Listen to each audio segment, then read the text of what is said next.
Hello, the lighting is not great, and I apologise for that in advance.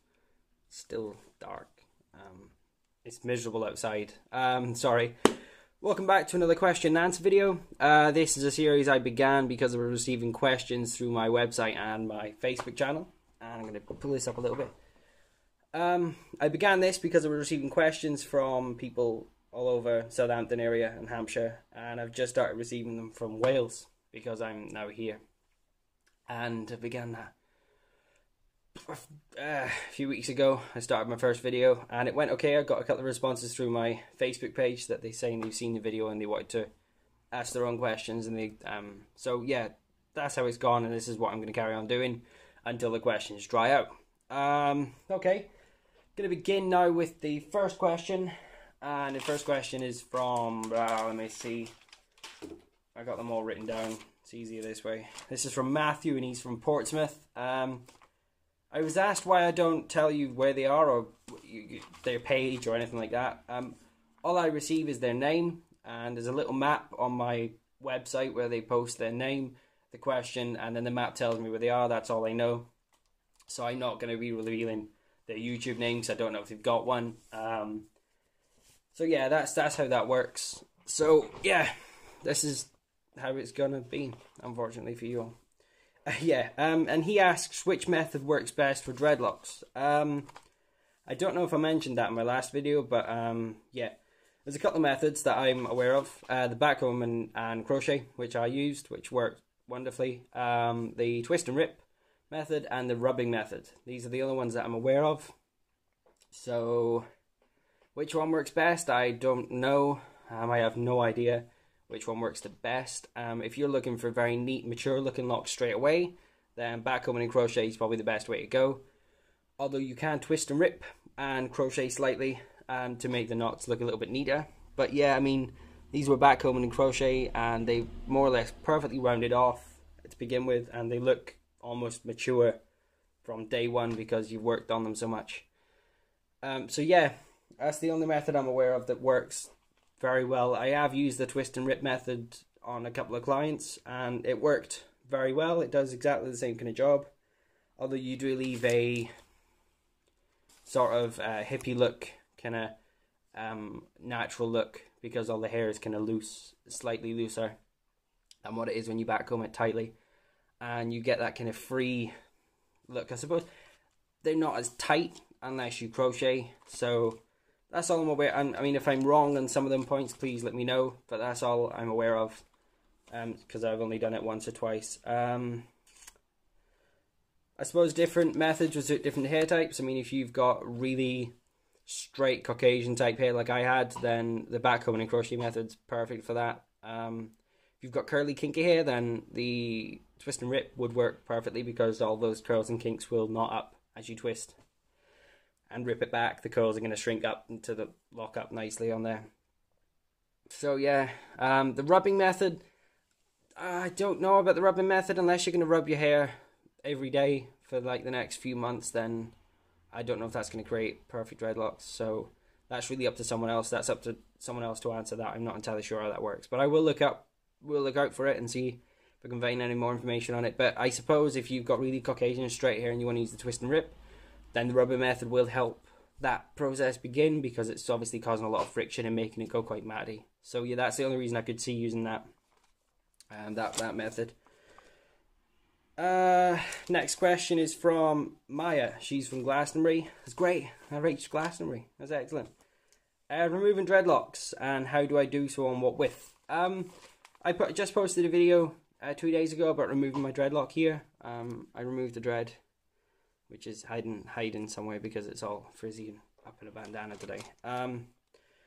Lots of conditioner and a metal comb. That's all you need. And slowly work on the tip of the dreadlock. Slowly work on the tip and then comb out. Here we go. I'm not going to do it for, but I'm just going to show you. You want to take the tip into the comb, and you want to comb very slowly out of the dread, and then work your way up the dreadlock, and you'll reach the root of the lock, and then it'll be done. Lots of conditioner. If you leave conditioner in for about 15-20 minutes, soak your hair in conditioner, rinse it out slightly. Don't wash it all out. You want to still have that slipperiness in there. That's it, and then just work on the dreads. Then it can take up to 8-9 hours to remove your locks, so you just patience and watch my other video. You'll see how I removed my other one. I think I done it okay. I wasn't too well, and I'm still not. I'm on lots of drugs now, that's why I'm quite high. I was high last night when I done my 18-month update, so yeah, metal comb conditioner and just patience. And just watch my other video, watch the other videos on here as well. There's loads of videos on removing dreadlocks, so you can watch them.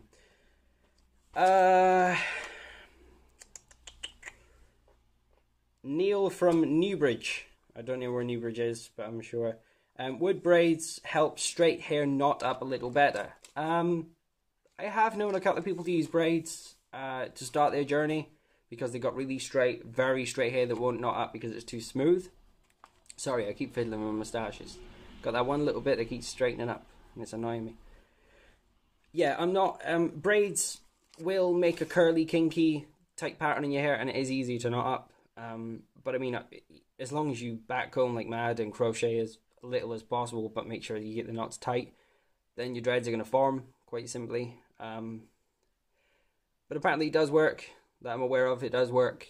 So yeah, give it a go. If you want to give it a go, feel free. I'm not sure how to do braids properly, but have a look on YouTube. I'm sure there's lots of videos on braids and things on here. So yeah, have a look. Do your research before you do it. You want to get the section right. Obviously, if you're putting braids in to section off your dreads as well, then you want to get the section just right for your braids. There, so have a look on YouTube. Do your research before you do it. But yeah, it should be okay. Are my dreads dirty? Asked John from Carlisle. No, they're not dirty. They get washed every second day, third day. They're very clean. I might have a bad scalp and an itchy scalp and some dandruff or something, but no, they're not dirty at all. No. Recommend some dread videos that go into detail about dread subjects. From Chelsea. Aberavan. I'm sure that's up Carmarthen way, up this way. Recommend some dread videos. Lazy Dreads. Shout out to him as well. If he watches this, hey dude. Nice to meet you. Lazy Dreads. He does great videos. In detail, very depth filled. Dreadlock videos. Watch him. Have a look at normal lazy dreads on here. That's his name, and he does go into detail very much so. Much more than what I'm going to be doing. I'm just here to do my own thing. Not become popular or anything, just to put my own videos out there.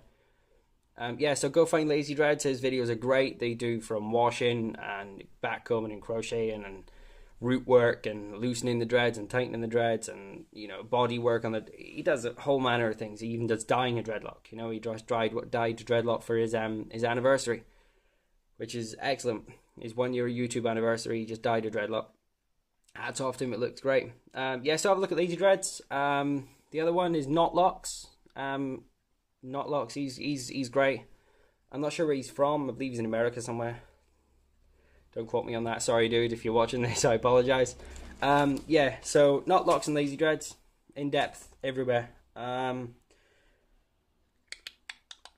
Okay, next one. My dreads have started loosening. I've had them for 3 years. Why are they starting to loosen now? Could you tell me any reasons that you think this is why? It's a very poorly worded question. I apologise. That's from Nathan. I don't know where he's from. There was no map that come up with him. They could be loosening up for a few reasons, but mainly they do loosen up sometimes. You may just not have noticed the last few times it's done it. Your dreads go through phases, but after 3 years you'd think they would be knotted up quite well and they wouldn't really loosen up that much. I've had a think, and the only things I can think of are you're not drying them properly and you're leaving the water in there too long. You've got to make sure you roll them properly to dry them. Maybe you've become lazy after the 3 years. I'm not saying you're lazy, but maybe you've become a little bit lazier in the drying process. Or you're using a different shampoo that's conditioning them too much and it's loosening them up slightly. If you used to crochet and you stopped crocheting for a while, then maybe that's the reason. I think the washing one's more feasible. I think the crocheting and stuff, you really shouldn't you shouldn't need to be doing that at 5 years. 3 years, sorry. You shouldn't need to be crocheting, so I'm assuming it's not that.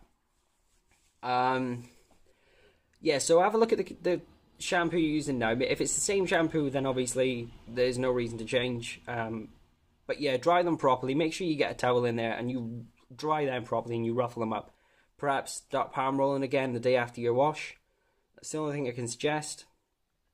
I'm sorry, yeah, I don't know your usual routine, so I really can't tell you why they're loosening up. That's a few reasons that I can think of. Yeah, so have a look at your shampoo, and if you're using the same shampoo, just keep using that. Dry them properly, make sure you're getting a towel and drying them properly.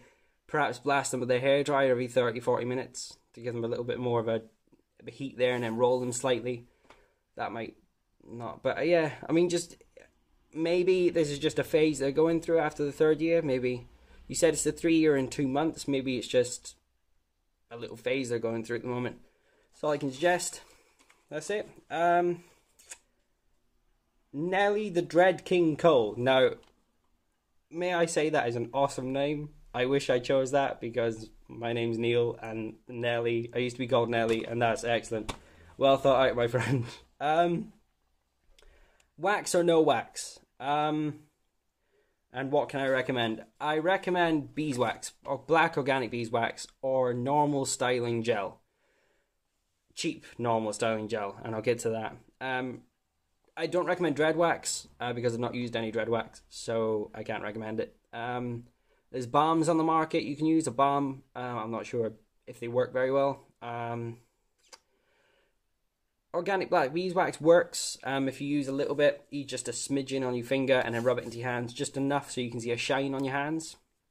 Not much at all, just so they're tacky slightly, and that's it, enough. And then you can do 10-15 locks with that little bit on your hand. Just roll them slightly. You don't roll them hard into the dreadlocks, so just roll them like your let's get this one here. Just roll them slightly like this, not hard, just so you're pulling away. Normal palm rolling. Don't dig into the dreadlock because you're going to get it in there and you don't want it in your dreadlock. That's the only one I can recommend. Normal styling gel, the same process, smidgen on your fingers, just enough so you can see it.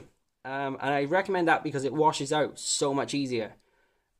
Just on the body of the dread to get the frizz away. That's it. That's all I can recommend. But I don't use any wax or gels in my hair. I used organic beeswax a couple of times just for the frizz. It didn't work. It worked for a few days, so I wasn't that bothered to use it again. I mean, a few days is nothing. So I just bared with it and just washed them regularly, and then the frizz has just more or less disappeared because I'm drying them well, and the friction when I'm sleeping and stuff, my hair rubbing together and things, has made the frizz disappear. I think that's it. I think that's the only questions I'm going to answer today. This is 13 minutes long, so congratulations if you watched all this way. You're more patient than I am. I'll leave those questions there. There's a couple more that I want to go through next time. So yeah, if you have any questions, feel free to drop a comment down below. Like the video if you like it. Thumbs down if you don't like it. But please put a reason if you don't like the video. Subscribe to my channel if you want to see more videos like this. I have a new video coming up on the history of dreadlocks very soon. I'm actually doing some research on that. I can't pin them down yet, so yeah, we're going to find it. We'll get to the bottom of it eventually. Yeah, so we got that coming out. I have another channel that I'm still working on. It's going to be called DreadTube, which will be available to my other people that I'm joining in a couple of weeks. Once I get my laptop sorted this week, it'll be ready next 2 weeks, 3 weeks. Probably just after Christmas. And it's going to be called DreadTube, and it's going to be all about dreadlocks and washing and maintenance and stuff like that. Yeah, and there's going to be a few people on that, so there's going to be a few of us giving out information that'll help people out there with the journeys and stuff starting off. Yeah, so we're 14 minutes now, and I'm going to give it up because this is too much. And I'll say goodbye. I hope you all have a great weekend. I told you yesterday that I was going to say that again, so I hope you all have a great weekend. I am off to the doctors now, and I will let you all go. And that's it. Thanks for tuning in. Thank you for your questions, people. And I've already messaged most of you back for the questions. Got another 30 to email, but thank you very much for your questions, and I hope to see you all again. Bye bye, people.